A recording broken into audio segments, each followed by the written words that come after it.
Shall we begin? Welcome to the Savage Monster Cast. I'm your host, Scott Marchand Davis of Happy Monster Press. Let's begin now. This week on the Happy Monster Cast, the heroes of SET Alpha 1-2 continue their search for the Seal of Solomon and encounter a mysterious ship that may have originated from the same place as the toaster bot Hamilton.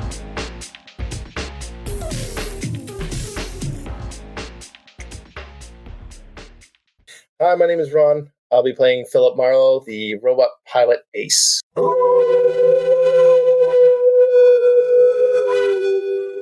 My name is Brendan. I will be playing Leviticus Overton, a quick flex glitter boy.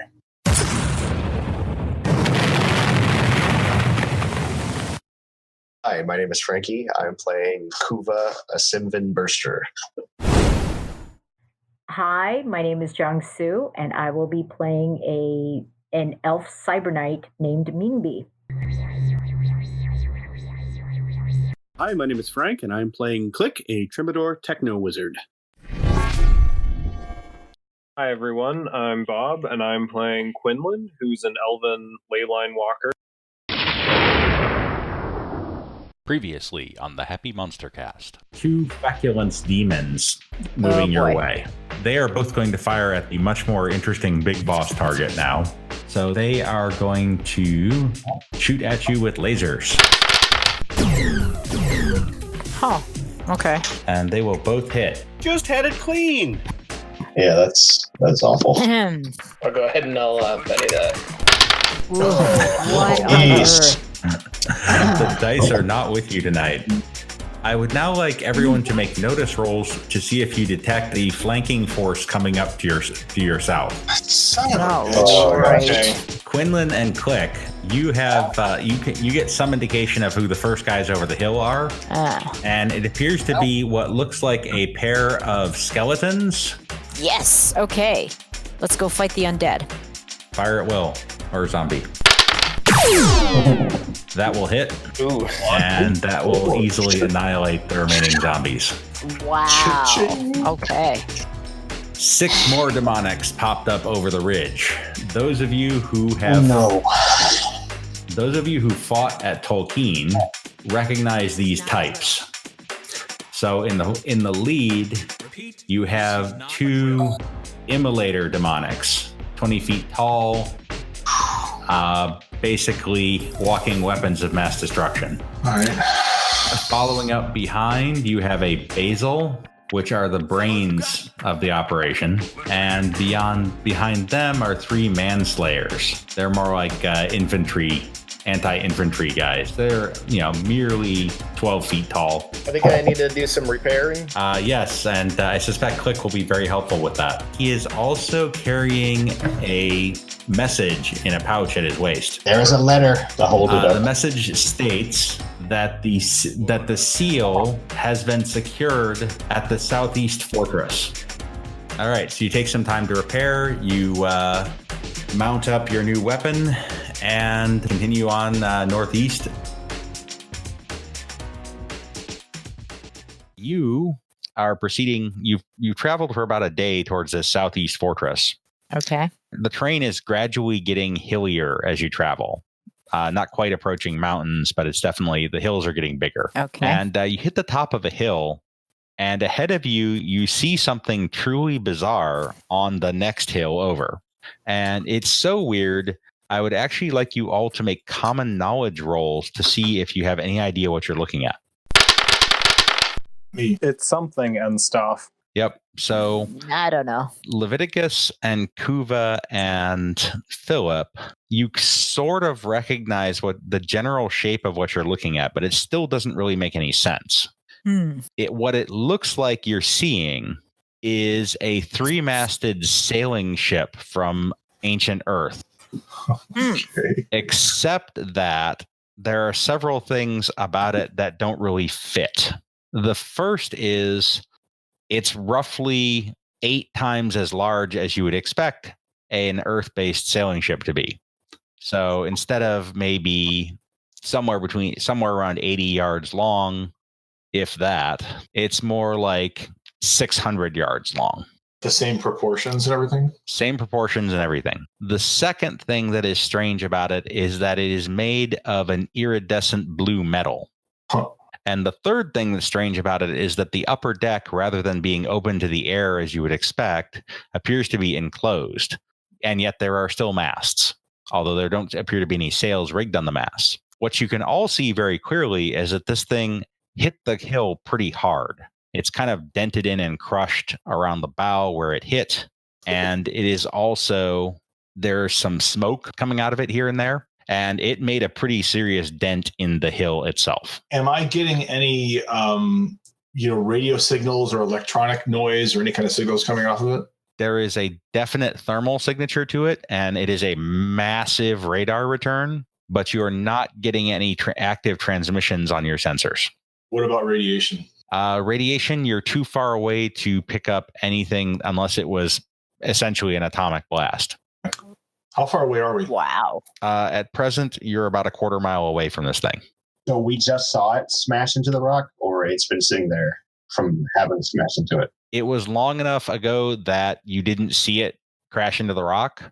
It's also important to remember that there is a definitive flight ceiling on RIFTS Earth. You cannot go above a couple thousand feet in altitude or bad things happen. So it would not have necessarily been very high up before it crashed, assuming that's what happened. On the infrared at this distance, can I see, is there a hot spot in there? I mean, or is it just a generalized glow, or can I get some definition of where the heat is in this? The metal is kind of resistant to that. There's a little bit of heat around the bow where it's crushed in, but in general, it does not. It shows up as a pretty uniform thermal and modest thermal signature. Okay. Is it grounded right now? Is it not moving? The vehicle? It is definitely not moving, and it's not entirely clear either how it moves or whether it can. Okay. If it's sailing, there are no sails up. There are masts. It's not obvious how this thing flies. However, it could be magical. There's nothing obvious on the outside of the ship to indicate flight technology. However, No jet ports or rocket ports or anything? I can suggest to get a closer look personally with Griff to do a surveillance scan via the air. I think I'm the only one that can fly here. Yeah. You are currently the only one who can fly unless you're near a ley line, which in this particular case, you are. There's a ley line that runs about 50 yards past where the ship is, and you're nearly on top of it right now. Okay, so, I was wondering if we could see something or sense something.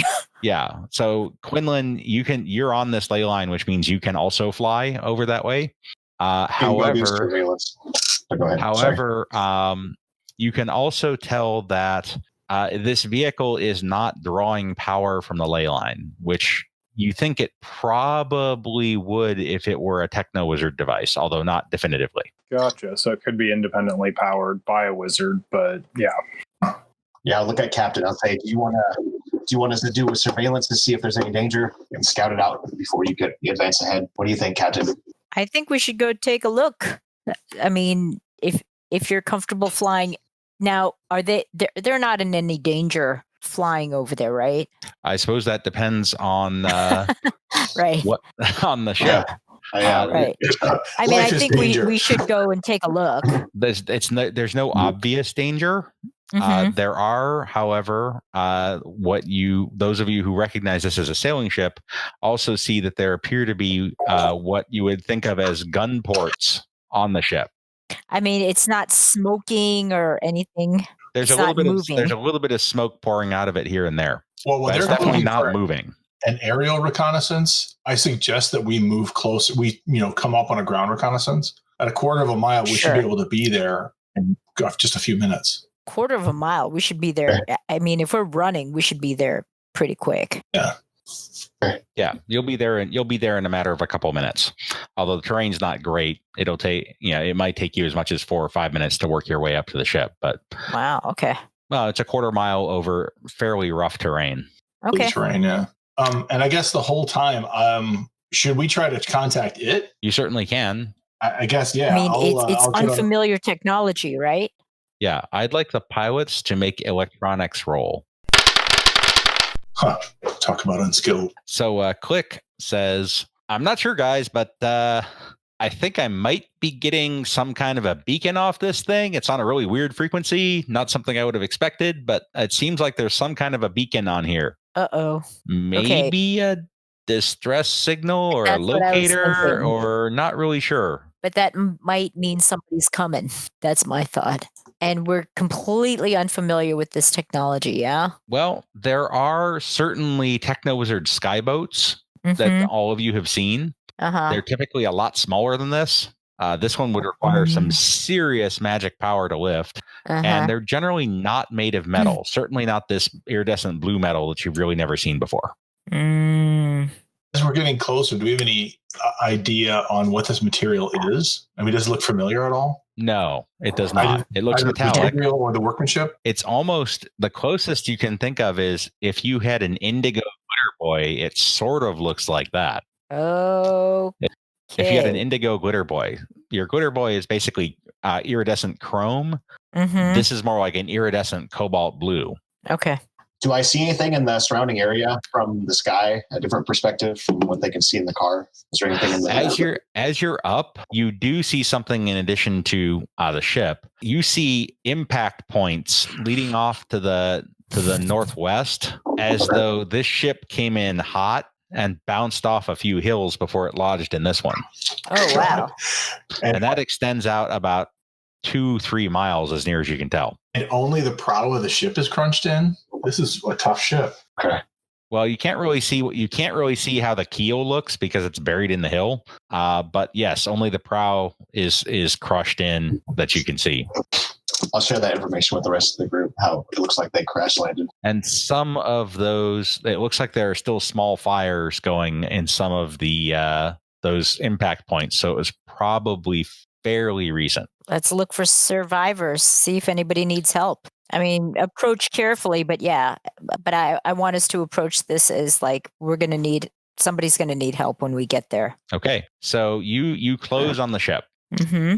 And as you approach, you're impressed with the scale of this thing. Right. And you find as you approach that there are at least 3 hatches that you can see giving access to the interior. There's one that's decent sized, but still not big enough to get even the glitter boy in, let alone the gunwolf or the big boss. On the upper deck itself, there's also 2 partway up the curve of the hull, one more forward and one more aft, that are roughly human-sized hatches. Okay. And the technology on these actually looks fairly primitive. They have dogs, if you're familiar with dogs on hatches, and a wheel to lock them. That sounds a little so designed to be sealed from the outside, or potentially from either side. Oh, yeah, okay, right. Duh. It'll penetrate through. If anyone has science, that would be an appropriate role at this point. Afraid not. Academics is the closest I would have. No, this is definitely more of a science thing. Luckily, Click's checking it. I was like, hey, guys, it looks like that thing's designed to keep pressure in. Which would go along with the dome top. But if we can't go out of the atmosphere, then where did it come from? Yeah. Right. I'm just going to keep an eye from the sky on top of Griff. I'm going to keep some distance from you guys. Yeah, Griff also would have a hard time getting through even the largest hatch and definitely could not go through the smaller ones. I'm just going to keep surveillance on the perimeter while you guys do that. So as you approach, you can see the ship is a little more damaged than it looked in a distance. Okay. There are places where that metal hull has cracked, and that's where the whiffs of smoke are coming from, in addition to the area on the prow that's crushed in. Are there any sections of the prow that have been torn open wide enough to gain access? No, it's been crumpled inward, but it appears to be largely intact, other than, again, some of those cracks that are not even big enough for a small human, let alone anything else. Okay. Well, we could always bang on the side of it and call out, see if anybody needs help. Yeah. Okay. Let's knock. You hit the loudspeaker. I would like notice rolls. I'm not the sharpest knife in the drawer today. Quinlan might know. If I'm not going in, I Click probably knows. roll, Man, right? Click is on it today. All right. So what Quinlan and Click hear is very faint, but as you get close to the hull and you're kind of checking it out and asking, you hear some faint sounds from within. And it sounds a little bit like laser fire. Oh, that's exciting. Laser fire or like laser cutters? Laser fire, like weapons grade pulse Like- lasers. Pew Pew pew. pew. Yes, pew pew. Okay. All right. Mutiny. I mean, should we open up and peek? Sure. Let's. I mean, if things are really, really ugly inside, we could always just close the hatch again. Depends on how we open it, right? If we cut it off, then it's not going to be so Rip it easy to apart. close. Yeah. Well, what are you going to do? Say we go All in. right. Which hatch would you like to enter? Where's the where does the fighting sound like it's coming from? It's not entirely clear, but if you had to guess, Click's best guess from what he hears is that it seems to be more towards the stern than the bow. Should we go in from the bow and kind of, I mean, should we split the team and somebody go check out the beacon and somebody Well, as you're us go? close, the source of the beacon is very clear. It's a transmission array on the main mast. Okay. Yeah, you have to go in either way. All right, well, so here's a question for everybody else. I mean, I can hop out of my armor and make it through this small hatchway, and then you'll have one more person on the inside, or I can stay in armor and be guarding on the outside. Philip Marlowe has a similar dilemma. Oh, I'm not getting out. I'm staying in my suit. How vulnerable are you? Like outside of your armor? Well, I mean, I'm kind of emotionally exposed when I'm out of my armor. I mean, I'm not. I've had a hard life. I don't want to go into details, all right? But let me just say that Maybe I really need you guys to be kind. Okay, now this is a friendly, supportive environment. Yes. Well, plus the fact that I'm kind of limited to. I'm really sure it's not a safe space. It's not a safe space. I'm going to be limited to a laser pistol and a vibro sword when I'm out. Yeah, why don't you stay out here, hon? Okay, thanks. Stay in I the feel suit. a little bit better about that. If it's okay with you guys, I mean, I'll go if you need me, but okay, I'm good. No, I'm fine. Okay, so Okay. the away, Just the away take team deep breaths in through your nose, out through your mouth. No, I'm good. I got this. Okay. I got this. I got it. All right, so All right, the away Phil, team. take care of him. Yeah, come out and help you guys, but it's not in my contract. No, we're good. Just I'll take follow care of my him. suit. Yeah. Okay. All right. Before we do anything, can I slap a Band-Aid on myself? What? I have heal. I still have a wound from past action. Go ahead and make a weird science roll, and I will say that potentially you could have done that for both you and Quinlan during your journey. Yeah. I mean, it's been a day or more. Yeah. All right, so that is successful. You have healed both yourself and Quinlan with the healing gadget that you whipped up. Thank you kindly. We live to serve. All right, so I would like an order of march. How are you guys going to go through the door, and how are you going to move through the corridors? Well, I'm okay going first. I think. You're certainly the least squishy of the group. Yeah. Although Kuva with his fire aura on is pretty tough as well. Do you want to? How big is the door?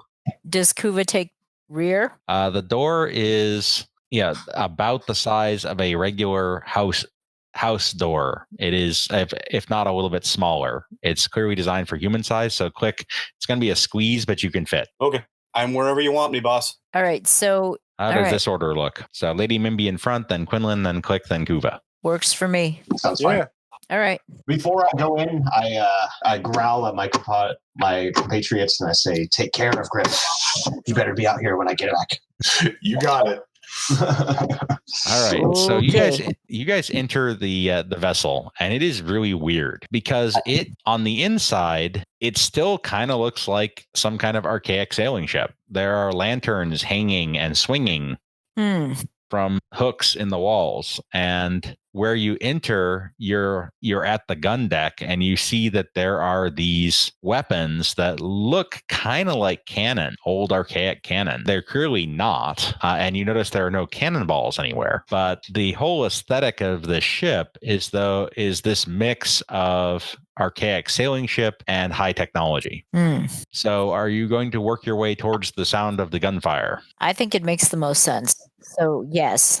Yeah. All I'm right. going to be on the lookout for a terminal or access panel. Yeah, I think we should try to learn as much as we can about the technology on the ship. Okay. There doesn't seem to be anything even remotely resembling a terminal or access panel anywhere that you can find. As you work your way down the gun deck, however, from one of the enclosed rooms, 3 things appear. Okay. And these 3 things, all of you have seen Coalition Skelebots.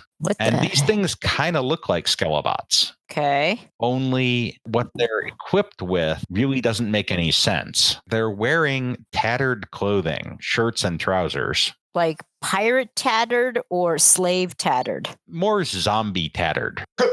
Okay. This fashion distinction of tattered clothing is sorry. And they're carrying what look kind of like flintlock muskets. And at their waists are hanging cutlasses. Like good old-fashioned pirate cutlasses? Yes, although they are also made of the same blue iridescent metal that you saw in the hull of the ship. Okay. And we neglected to do more investigation into the exterior of the ship. So, okay. And as they come bursting out, they raise their weapons in your direction, which will put us into combat. So they're running at us like they're running away from something, or they're running at us like they heard us and they're coming at us? They came out of this hatch. They looked around, they saw you, and they attacked, is basically how it went. Okay. Wait, we're here to help you. So much for we come in peace. All right. Are you injured? So, Kuva, you see these guys before they really react. You have a chance to do something before they shoot. So does Quinlan. All right, how close are they? In this case, it is to scale, so they're quite close. Can I flame burst them all? Are they within like the range for me to hit them all with a flame burst? They are at 8 inches range in terms of table inches. So you can hit them with just about anything, I think. You can absolutely hit them with a flame bolt. A flame burst, you'd have to move up in front of your comrades, but you could definitely hit them with that too. Okay, I'm going to go ahead and do that. I'll move in front of my comrades, then flame burst them. Do you want the extra damage? Yeah, I'll go ahead and add the 2 power points on there. Okay. So 13. Nice. Okay, so that's a grand total of 15. Nice. Do something. All right. Phase them at all or no? Their clothing lights on fire, and they actually, bizarrely for robots, are trying to pat it out. What? All right. They're all shaken. Wonderful. Distracted them. Okay, Quinlan, you're up. I'm going to bolt the one in the middle. All right, that will hit, and it basically splashes off of their armored hide with no effect. Good to know. Well, you got a 6 versus his 15, so that should be Yeah. And I just barely broke through the shaking. So they're pretty tough. They're all going to try to unshake. Damn it. Only one of them succeeds, the one in the middle that you just bolted. I guess the bolting distracted him enough. Fantastic. And he is going to charge you and wild attack with his he draws his cutlass and wild attacks you. I am going to assume that you put your flame aura up when you went in here. I would have definitely done it if it was dark. It is dark, and also that's armor for you, so yeah, it would be illogical for you not to do that. So he takes a swing at you with his vibro cutlass. Ooh, vibro cutlass. And completely misses. Oh. The other guys move up into close range, drawing their cutlasses as well, although they can't do anything else because they're shaken. Click, you're up. Egads. Egads. Nice. Well, it seems slightly more manly than eek. Yeah. Fortunately for you, Quinlan, these are not large robots. So your fear reaction does not kick in. We're going to try a bolt. Okay. Is the hallway big enough where I can fire a bolt around the 3 people in front of me?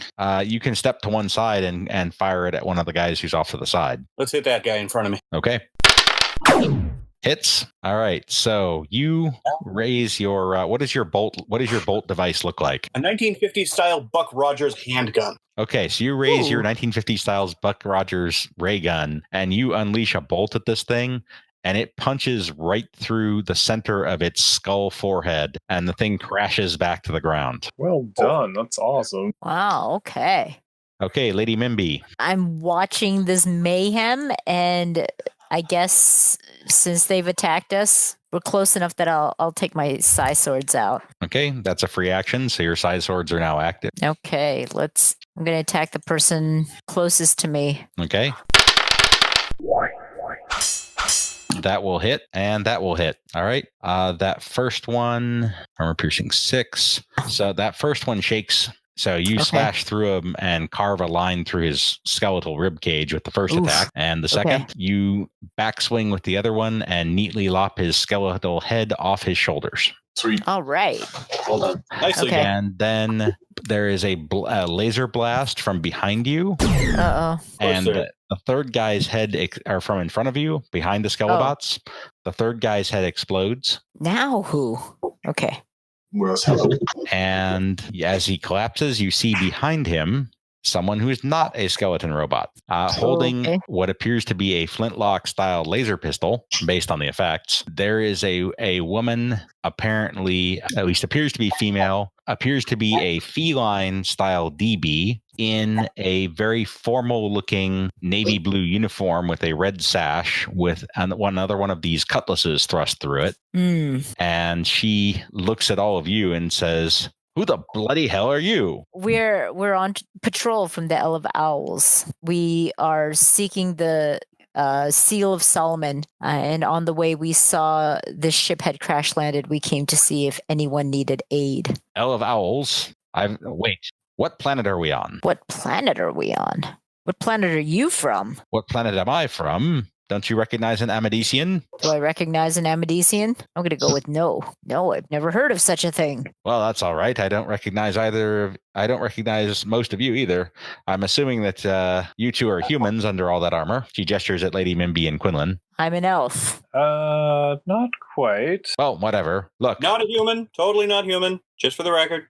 that is very obvious. Look, clearly you're no friends to these skeletons that have attacked my ship. Well, they came and attacked us. We have no idea what this is or what we've walked into. So, in any case, if you're willing to help me, I can offer treasure. What do you need for help? And we have no need of treasure. We need to clear the ship of these skeletons and then see if it can be repaired. So how did you end up here? Did you come through the ley line? What's a ley line? Okay.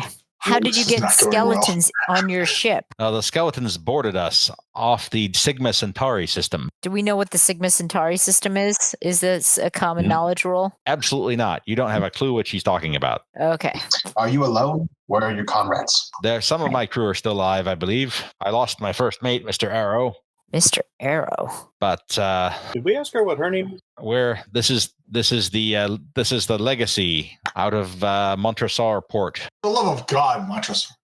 Sorry. Okay, so we have no idea what she's talking about, right? All of this is extremely confusing. Okay. She says, "All I know is the skeletons attacked. We were holding them off, and then all of a sudden, we weren't in space anymore. We were in atmosphere and out of control. It was just a blink of an eye. I tried to keep the helm going, and she kind of clutches her rib cage at this point. But once we hit, I couldn't do much." Does she look injured? Is she, I don't know, bleeding or something? She looks kind of beat up. She's not obviously bleeding, but she might have crashed into some of the hardware on the ship during the crash landing. Looking a little closer. Do I get a psionic sense from her? Or anything like that? In terms of, do you think she has psionic powers? Yeah. Am I getting anything like that from her? You can make an occult check to see if you pick up anything like that. Psionics would work. No, psionics would be using a particular power. So unless you have like detect arcana or something like that, you wouldn't really be able to pick up anything that way. Okay. So if I put my goggles on and detect arcana? That you can do. All right, go ahead and make your weird science roll. Thanks to this ability, I'm going to have Oingo Boingo in my head all night. What? Great song. All right. So you pop the goggles on, you light them up. The only arcane things in the immediate vicinity are your comrades. Everything else in here, including the remains of the Skeledots, all of the ship, all of the equipment on the ship, and your new friend and all of her equipment appear to be completely non-arcane. FYI, guys, magically speaking, this room is clean. Nod. Okay. Right. Are you going to help my crew or not? Should help Okay, her. yes. I think we should help her. Let's go clean up the skeletons. what we're going to do for this one is we're going to run this as a 2-stage quick encounter, which is a new thing in Savage Worlds Adventure Edition. So there's going to be 2 phases to the battle. In the first phase, you're going to be facing off against a group of skeleton bots, which are blocking you from getting to Amelia's crew, Amelia being the captain's name. And in the second phase, you, Captain Amelia, and her crew will be fighting the remainder of the skeletons, including their Skelebot leader. So the way a quick encounter works is that you all get to declare one skill that you're going to use in the encounter. You roll that skill. Since this is a combat, if you fail the skill roll, then you will take a wound. Oh. If you critically fail the skill roll, you will take 1d4 wounds. If you succeed on your skill roll, then you will end the battle with fatigue from bumps and bruises. And if you get a raise, then you are unharmed. And based on how you guys do, we'll sort of narrate through what you do. You guys can describe what you're doing with your skill, and I'll describe kind of what happens in the outcome of the battle. You can go in any order you like. So if one of you wants to do something like use an arcane skill with the idea that you're supporting somebody else, that is totally possible. So Kuva, Lady Mimby, Quinlan, Click, you guys can decide what skills you're going to use, and if any of you are going to do something to help someone else and therefore need to go first. I don't think I'm going to be supporting anyone per se, so someone else can get in if they're planning on doing that. I like to cast, so I figured that would be a smart thing to try. Okay, so Click, I think you would be the only one who might be doing a support action. Yeah, I can do that. Well, it's up to you. You can go direct combat, or you can use support to bolster one of your comrades. And it's me, Lady Mimby. Quinlan and Click. The big guns are outside because their vehicles were too big to fit in the hatch to get inside the ship. Okay, who's the squishiest? Other than you, probably Quinlan. Well, I will not be standing in the front. I know that. Yeah, okay, so I think immediately I have something. I could build something that will throw some magic armor over Quinlan. So the way that plays out in a quick encounter is that Quinlan gets a bonus on his spellcasting roll. Okay. Based on how well you do on your techno wizardry roll, or weird science roll, I should say. Okay, so I think basically I'm just going to stand in the back and fling equivalent buffs at Lady Mimby and Quinlan. Okay, so go ahead and make a weird science roll. All right, that's enough for a +1 on one of them. Who would you like to buff? We'll buff Quinlan first. Okay. Thank you, kindly. So for this round, Quinlan, you get a +1 on your spellcasting roll. So why don't you go ahead and make that roll? Can I Benny that? Yes, you can. Thank goodness. Okay, so that's a 6. So that's a success. You will have a level of fatigue after this, but that's not going to kick in until after round 2. All right. Kuva, I assume you're going to use psionics for this? Yeah. But I go in basically not trying to set the whole thing on fire, but also using my flames to kill anything around me. And Quinlan, what kind of spell casting are you doing? I want to do a lot of sort of lightning-y stuff and just have bounce around and wreak as much havoc and blow up as much as possible. All right, that works. And Lady Mimby, fighting roll, please. Oh, wow. Amazing. Okay, so Lady Mimby, with her fiery sword in one hand and her psionic blade in the other, just charges into the midst of these skeletons before they can really react. And she's carving at them from all directions with blinding cybernite speed, so fast that even you who are used to seeing her fight can barely follow her move. As skeletons come reeling out of this melee, Kuva is surgically blasting them with bolts of fire, while overhead, arcing lightning from Quinlan's leyline powers is striking down anyone who tries to escape. I'm sorry, I'm outside not watching this. Yeah, you're missing the show. Hey guys, this is awesome! So you blast through these guys and you make it through to Captain Amelia's crew. And it's a very motley crew. It's chock full of DBs. There's a few humans, but the majority of the crew are one sort of alien or cyborg or another. And as she arrives, they've been kind of beleaguered. They're pinned down by a large force of the skeletons, and they let out a rousing cheer as you arrive. Captain Amelia turns to them and says, "Lads, these new comrades have helped me fight my way to you, and now they're going to clear this ship of these pirate scum. And there's another loud cheer, and they grab up their laser pistols and their vibro cutlasses and prepare to charge the enemy. Are any of you going to do anything different for this round? I'm sticking to what I did last round. Ditto. I think I might want to protect my allies rather than, having everyone get consumed by lightning. Okay, that's good because you're severely outnumbered for this fight. So there'll be a -1 on everyone's roll. But with Quinlan and Quick supporting, you can offset that. All right. So Quinlan, choose who you're supporting. Lady Mimby? That will be a +2 on Lady Mimi's fighting roll, which leaves her with a net +1. And Click, you're going to support Kuva, I assume? Let's do it. That's going to be a net +1 for Kuva as well. So Lady Mimby and Kuva, you can make your psionics and fighting rolls reverse respectively.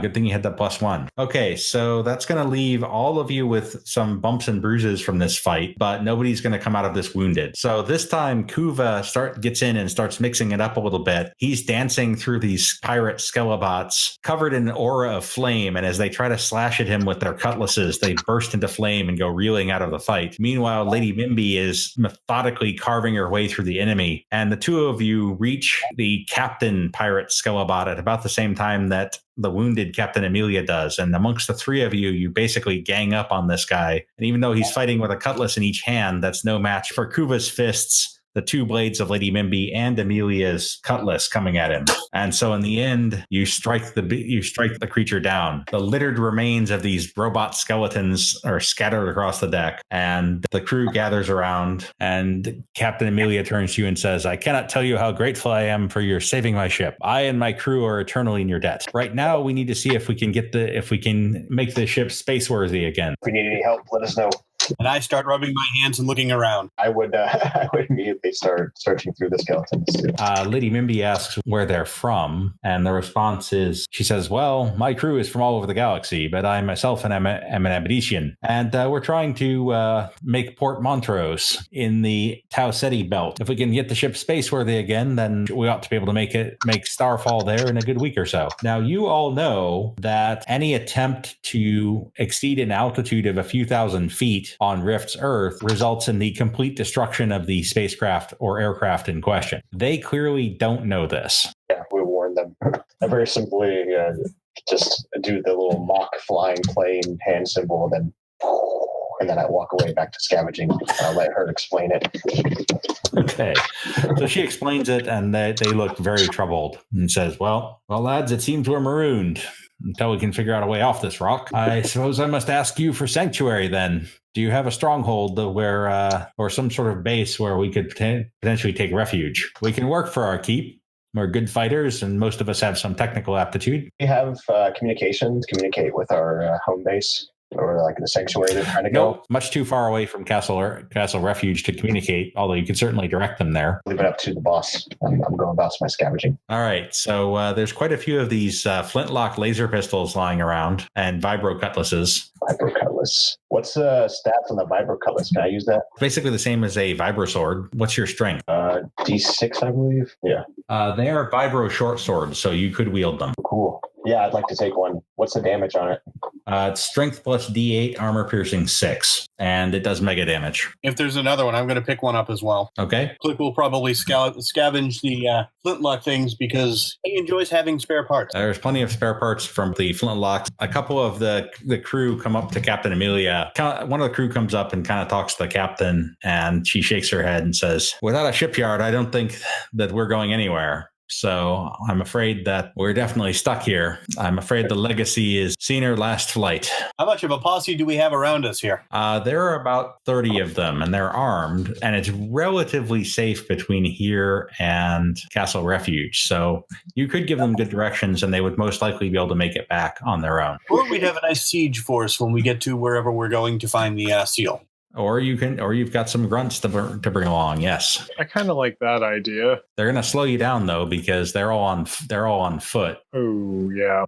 Ship's damaged to the point where it can't fly at all. The ship is not going anywhere. The other item of note is, in order to get to where you're going to have to cross the Mississippi. which you guys can manage reasonably well, although you'll have to leave the big boss behind. Can I carry the big boss? You can't, but between you and the Gunwolf, you might be able to manage. Between the two of us, I mean, we're both environmentally sealed, right? I mean, we could just theoretically, rig it between the two of us and walk across the river. That is correct, yes. How big is the ship? It's about 600 meters long. Did they have any small boarding craft? They have a couple of small ship's boats, yes. Actual boats? Actual boats. Or things that look like boats that fly in space? They actually look a lot like Techno-Wizard sky boats. So yeah, Jung asked if we could bring some along and send the rest on their way. I concur with that. You absolutely could do that. You could, they could load up most of the crew into a couple of the sky boats, and you could bring one with you. Maybe pick 10 of them to come along, send the captain back. Yeah, I agree. All right, so that's the plan. So they load up with various weaponry, and they, in addition to their flintlock laser pistols, some of them bust out flintlock laser muskets. Style. While I'm scavenging, I'm looking frustrated, because these are pirates. I say, pirates, aren't they supposed to have gold? And I start tearing apart their bones, trying to see if they're hiding anything of value that I actually want to take. I'm afraid they were after our cargo, but we hadn't yet reached our destination, where we would have found, according to legend, considerable treasure. Oh. Well, damn it. What treasure? Well, it's only an old legend, and I'm afraid the lad who was commissioned it was killed in the fight. But theoretically, there was a planet where a legendary pirate by the name of Nathaniel Flint stored all of the booty from his considerable career as a space pirate, and this lad Jim had a map, but we lost him in the fight. Map was shot. I'm afraid we have very little to do. And the whole not being able to get into space thing. Well, yes, we can't make it off this planet. You're sure there's no way to get to space from here? Not currently. Safely. Well, that's not entirely true. There is the possibility of getting to other worlds and even other dimensions via rifts, although it's certainly not a well-controlled process. I don't think that really is what they meant by getting to space. Well, they did say get off this planet, so... Yeah, we'll pass along that the only way in or out is through the rifts. Are the ship's systems still up? Some of them are, yes. Could I access them and see if there was any telemetry from the ship going from before how they got here to how they got here? Do they have a black box? What exactly do you mean by telemetry, lad? Says one of the sailors. Think of it like an automatic ship's log. It records everything you do. What I want to know is what happened to the ship when you crashed. Well, we've got a log, but the captain keeps it. He goes and pulls out what appears to be a book, but when he opens it up, it's like e-ink. The text moves, and you can make selections on the page. And so as you examine it, as near as you can tell, they were cruising through space on the way to this planet with the pirate treasure. They were attacked and boarded by these skeleton robots, and then all of a sudden they were crashing on Rift's Earth. You do, however, see a date, which is about 1,000 years in the future, assuming they're using the same date convention as Earth. And considering it does say CE, Common Era, you think that might be the case. Fascinating. Anything else you'd like to do before you head for the river? If I have sufficiently picked this place clean for my needs, I'm good to go. Yeah, same on my end. I'll start a ritual fire off the ship somewhere, preferably, or a place that can contain it. Okay. Oh, so our fearless leader is verifying that their CE is the same as our CE. So, in fact, it does stand for Common Era, so theoretically it is the same. Was the language legible? Did I have to do any Techno-Wizard mumbo-jumbo to read it? It reads like Earth English. Well, that's too promising fact. We have found futuristic Society of Creative Anachronism players. Was time travel common with rifts? Theoretically, rifts can travel through both space and time, so it's certainly a possibility anyway. It's not commonplace. More often, rift travel is across dimensions rather than through time. And the captain says, I'm not sure about you lot, but we certainly don't have time travel where I come from. Well, that answers that question. All right. So you head for the Mississippi. So I would like you guys to make repair rolls to see if you can arrange for a way to get the big boss across the river between the Gunwolf and the Glitter Boy and this skyboat. Okay, just unmodified? Unmodified, yeah. I'm going to be looking for a certain number of successes. Ooh, nice. Yeah, how about them apples?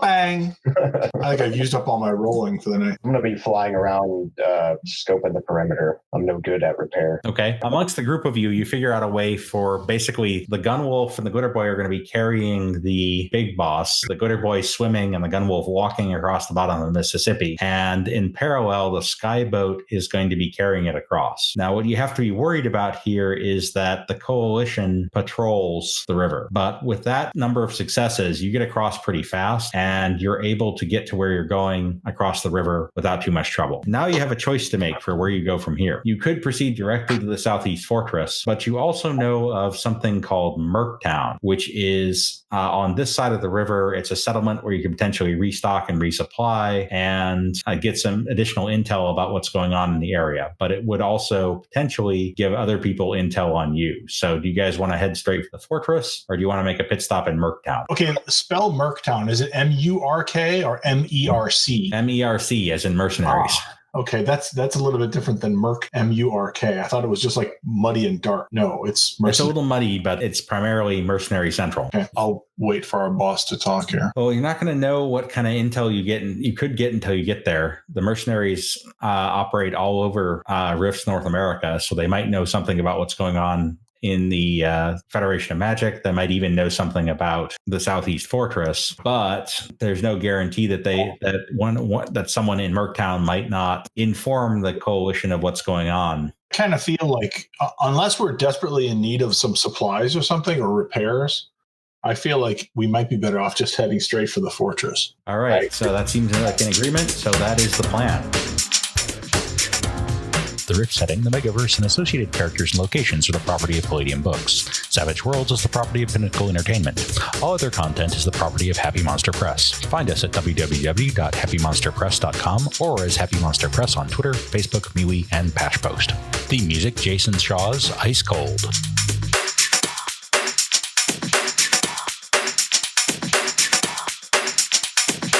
Oh, for sure.